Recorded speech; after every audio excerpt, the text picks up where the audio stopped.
At some point, you have to do that as an elite quarterback. Now, you know, the problem I have with Donovan and really with Andy, it runs the way things work, the culture that they have. I don't think Andy does a good enough job of coaching Donovan, demanding certain things out of him. I think that he's part of the problem, the way he's stayed at the same level. And I think, really, I look at the way Brett Favre was for years in Green Bay, where he was throwing all these interceptions. I don't care who the coach is, the quarterback is, and I don't care what he's achieved. He's still a member of the team. He should be criticized. He should be judged. There should be some authority over him. And I don't know that Donovan has had that when he's been here. I think he reached the level, and he's not called on the carpet. The benching in Baltimore the one time, right? Yeah. And there's still questions from a lot of people over whether that was Reed or somebody else. Right. But your point about that, and this is why I have a bigger problem with Reed, is Donovan reached a point and never progressed past it. Well, so did his coach. His coach, 11 years in, still can't adjust, still gets clock management issues wrong, still his play calling is a mess. So, I mean, if the coach can't, if the coach hasn't grown in 11 years, how can I expect that? I mean, Donovan, the way I look at it, I've revised my thinking on Donovan. The way I look at it is Donovan made him the first couple years because he was an elite quarterback then because of his legs. And neither of them have grown. Yeah, and see, I think that's a very good point, because there's certain things they're very good at. Well, you got to go to the next step. And if that means you bring somebody in that's good in those areas, then fine. You bring in, they spend money on coaches. You can bring a coach in who is good at managing the team in the last 2 minutes, who can help in that area. Somebody who's good. They really need somebody who's strong in the running game, because when you're arguing about what play you're going to put in, you need somebody there that's a proponent of the running game in order to balance out the team. So the question that we ask at the top of the show, and that we're asking right now, is what's next for the Eagles? So having said what you said about the season as a whole, how would you foresee it moving forward if they put you in the front office? Well, a couple things. Number one, you've got to find a safety, to replace Brian Dawkins, because they went the whole season without one this year. You've got to find a defensive end who can get to the quarterback. As far as your own quarterback, I have no idea what's going to happen. I don't pretend to know, because since that benching in Baltimore last year, Andy Reid has been about as loyal to Donovan McNabb as you could possibly be. And there's going to be a debate within the organization with, I think, Andy Reid on one side, Joe Banner and Howie Roseman on the other, wondering, all right, what do we do now? Do we stick with Donovan? Wouldn't you do love we to go have with the Kevin? TV cameras in there You for that? We absolutely could would. sell a You reality absolutely show. would. That would be perfect. I would love to hear the conversation. And I think that's what it's going to come down to. And that depends on a lot of factors of, what kind of long-term contract does Donovan want, because he's entering the last year of his deal? What does Kevin Cobb want, because he's entering the last year of his deal? What could you possibly get from McNabb, from another team in a trade? All sorts of variables that we have no idea how we're going to play out. Yeah, it's going to be interesting, because, just looking at the talent they have now, at the level, and they're maturing, Kevin Cobb could step into some weapons that Donovan has never had. Mm-hmm. I mean, a great situation. And any quarterback in the league really would like to be playing with the Eagles now with the level of talent they have. I noticed nobody mentioned Michael Vick. So are we can only writing hope him off that awful gone? experiment has ended? Yeah. I mean, although the Eagles, on their website did a tribute to him on their opening page, I've never understood it. It makes no sense whatsoever. It hasn't made any sense for the way. I mean, I was against him being signed regardless, right, but the way they used him, because his football. I have 2 rescued pit bulls, so I'm never going to get over it. But they didn't use him.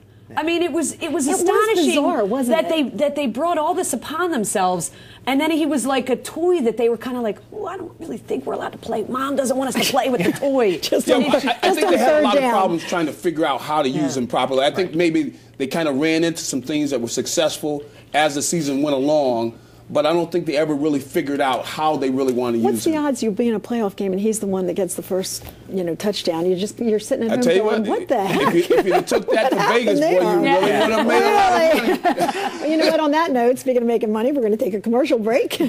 Hope that we make some money. We're going to come back, and when we do, we're going to talk about all of the exciting young talent that's associated with the Philadelphia Eagles as we take a look at what's next for the Birds. If you want to join in, you can email us here at the studio. I've got stinking 3 good quarterbacks that can play in this league, and I respect I respect that and feel very fortunate to be in that position. Transportation for It's Your Call guests provided by Preferred Car and Limousine.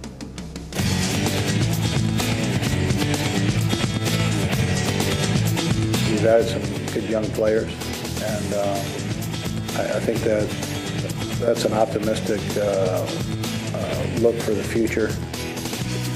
That's Andy Reid, of course, under a lot of pressure as he looks forward to the next season. That's what we're doing here on this edition of It's Your Call, talking about what's next for the Philadelphia Eagles. As you know, they lost in the wild card game against Dallas. So ever since then, the debate has raged on what do the Birds need to do to have a better season next year. So let's take a look at 2010, 2011 and see what our panel here thinks needs to be done. Of course, all eyes are always on the quarterback. We've been talking about whether or not Donovan should return, whether he will return. Kevin Cobb, obviously, is a favorite among some The guy with the clipboard is always the favorite. the Although half the time this year he wasn't with the clipboard. Michael Vick had it for some reason. And of course, Michael Vick. Yeah. A lot of people, I've been seeing online when I asked the question, a lot of people thought that another team might be picking up Michael Vick. That he could actually be a starter in the NFL again. There's some real dogs in the NFL quarterback. Yeah, I'm on, wait, now I didn't. Really, Rhea? That took you 22 minutes. I honestly didn't mean We that. were talking about predictability last segment. I was not, but I didn't But mean Michael that. Vick, he does have some talent. And you look at some of the quarterbacks in the league, he's got some experience, especially he's played the West Coast offense. There are some teams around that would like him. I think that he could go somewhere and they could get a draft pick for him. Do you think that some of these other cities have watched very closely the reaction to him in the NFL and particularly in Philadelphia, which we said earlier can be very, very tough. I don't think he's radioactive anymore. It seemed to be very forgiving this year. I was surprised. Under the radar. I mean, to his credit, I will. He didn't get in any trouble. I mean, he stayed, very far below the radar. So I think the way other teams will look at it is there'll be a couple protesters out there. Right. But when it comes down to it, would you rather have this guy quarterback? They're willing to move on. He threw that touchdown in Dallas, and people were cheering. I mean, Philadelphia fans. Philadelphia we way more fans enjoyed the fumble. We're cheering. Believe me, if he had led them back, there would be a statue to him. There would. And that's what proves that people, once you're wearing the uniform, they don't care. They just want the win. And it was against Dallas. So. But it's not all about the quarterback, obviously. No. So there are some other areas that need, obviously, their most pressing up. need, I think, and as much as we discuss McNabb and the quarterback situation, their most pressing need is somebody on defense who can separate a ball carrier's head from his body. You had that for a long time. They had him for a long Brian time. Dawkins, who's playing for the Broncos but now. It's interesting to see how they've kind of changed over the years. At the beginning of the Andy Reid era, the defense was really the strength of the team, and you had players like Hugh Douglas and Troy Vincent, guys Good who, old Troy.